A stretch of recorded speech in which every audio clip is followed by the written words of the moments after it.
Lord Frost was last night standing firm to protect Northern Ireland's place within the UK. He travelled to Brussels for diplomatic talks with European Commission counterpart Maros Sefcovic in a bid to end the row over border checks and diffuse tensions in the region. Over dinner at the EU's Berlaymont HQ, the pair discussed plans to implement the post-Brexit border deal to minimize the risk of future flare-ups of violent disruptions. The pair dined on a starter of scallops and asparagus soup, and a main of sea bass.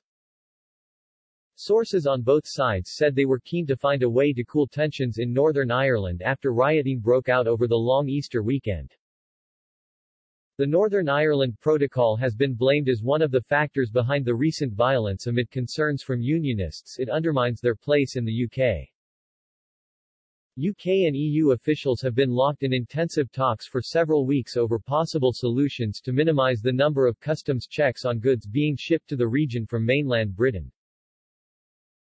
Lord Frost and Mr. Sefcovic's intervention was said to be to inject a political steer into future wrangling over plans to avoid a hard border. The pair also discussed the EU's ongoing legal action against Downing Street for breaching the terms of the protocol. Brussels threatened to sue the UK over its move to defy EU red tape for Northern Ireland. Last month Number 10 announced it would temporarily suspend EU-ordered checks between the mainland Britain and the region until October. Lord Frost argued the measures are lawful, in good faith and to prevent supermarket shelves from running bare. The Commission has agreed to give Britain more time to respond to its legal action. Downing Street said, the meeting is part of an ongoing process with the EU to resolve outstanding differences on the Northern Ireland Protocol.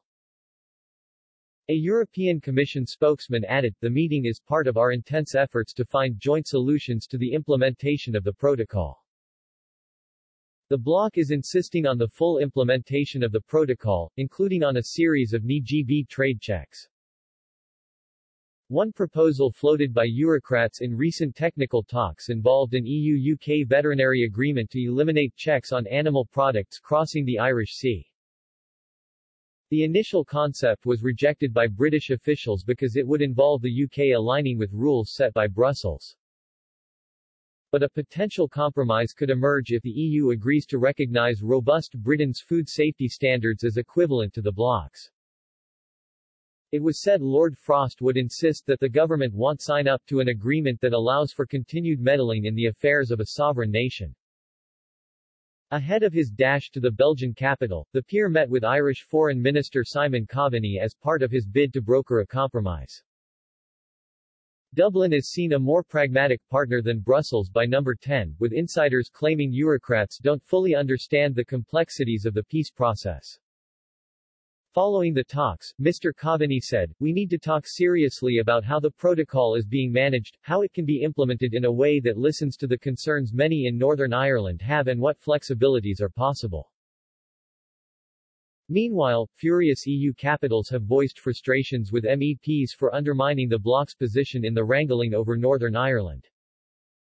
The EU Parliament refused to set a date for the final vote to ratify the Brexit trade agreement in a bid to force British concessions in the talks.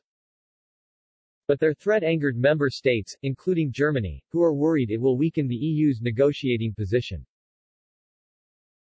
An EU diplomat said, there is serious incredulity around the table. The irresponsible actions by the UK government have been bemoaned by MEPs for months only for them to act exactly the same way. Last year's Brexit trade pact is only in force on a provisional basis because the EU has still not fully ratified it. Downing Street has warned it will not allow for any extra time with temporary implementation set to expire at the end of the month.